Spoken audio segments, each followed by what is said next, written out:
আমরা দেখেছি ওনারা পারমিশনের জন্য আবেদন করেছে মাত্র একটা ব্র্যান্ডের, কিন্তু 12 থেকে 14টা ব্র্যান্ডের নকল সিগারেট উৎপাদন করছিল। এজন্য ভোক্তা অধিকার সংরক্ষণ আইন 2009-এর 50 ধারায় আমরা নকল পণ্য উৎপাদনের দায়ে 2 লক্ষ টাকা জরিমানা করেছি এবং এখানকার যত ম্যাটেরিয়াল আছে সবগুলো রেখে আমরা সিলগালা করেছি। আমরা সকল এজেন্সিকে ডেকে এর সাথে সংশ্লিষ্ট সকল সরকারি প্রতিষ্ঠানকে ডেকে আমরা আগামী পরশুদিন এটার পরবর্তী পদক্ষেপ গ্রহণ করব।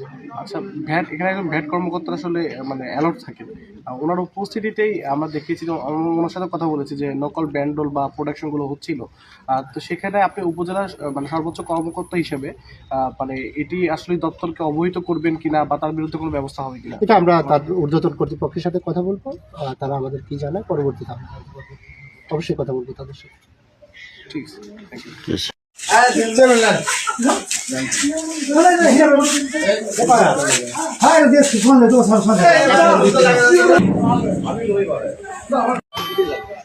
সিলগালা করে দেওয়ার পরে এখানে আর কোনো প্রোডাকশন হতে পারবে না।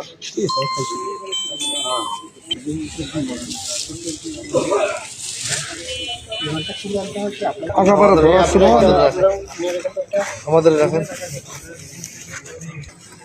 বিভিন্ন আইটেমের আছে, এই যে এগুলা আছে, এগুলা ঢাকা ঢুকা আপডেট আছে, কিন্তু স্যার এর আগে কি হয়েছে কিনা না, কারণ আমরা তো দেখি ভ্যাট দিচ্ছে কিনা দিচ্ছে, এটা হলো আমাদের দেখার বিষয়। লোক আমরা কেন লুকোচুরি করি না, তাহলে এই কাজগুলো সাহস পাচ্ছে কি করে আপনার উপস্থিতিতে? তাও বলেন তো একটু। আমার উপস্থিতি এগুলো হচ্ছে না।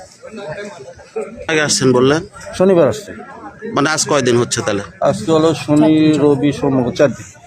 এটার অংশ ভালো। তাহলে সিগনেচার কেন ছিল আপনার আসলে রেজিস্টারে?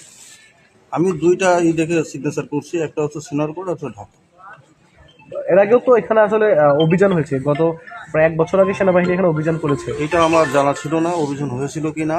আমি এই রাজশাহী ভ্যাটে যোগদান করছি নভেম্বরে, আমি এখানে শুদ্ধ যোগদানকৃত, তো এই বিষয়ে আমি আর কিছু বলতে পারবো না।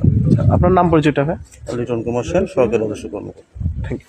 আচ্ছা, আর একটা বিষয় আপনার কাছে, আমরা আপনি 24 ঘন্টায় ডিউটি করি, তো এর আগে কি হয়েছে কি না হয়েছে এটা এ সম্পর্কে আমি বলতে পারবো না।